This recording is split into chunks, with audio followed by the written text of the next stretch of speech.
Before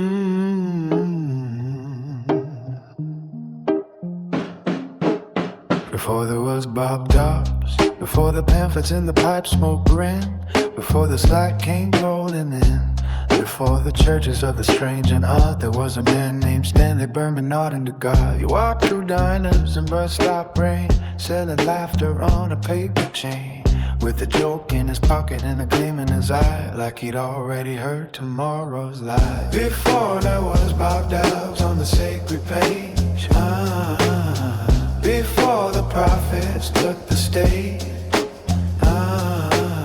before the sermons on the radio's wall, there was Stanley Berman laughing at it all.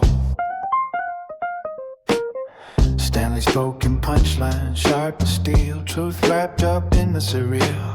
Politicians trembling at a comic stare, while Stanley shrugged like he didn't care. The crowd leaned close in smoky rooms where jokes bloomed louder than doomsday gloom. And somewhere in that crooked grin, the whole weird future was stirring within.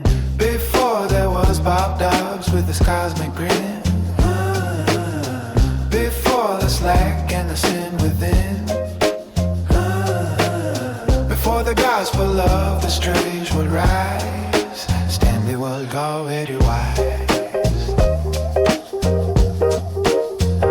A microphone humming in a basement bar, truth flying farther than a shooting star. Some preach thunder, some preach doom, Stanley just cracked jokes in the room. Years rolled on like a runaway train, new prophets selling truth for gain. But if you listen through the static calls, you'll still hear Stanley in the punchline hall.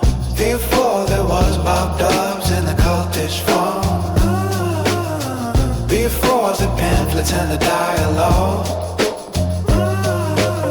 before the laughter turned to sacred law, there was Stanley Berman, flaws and all.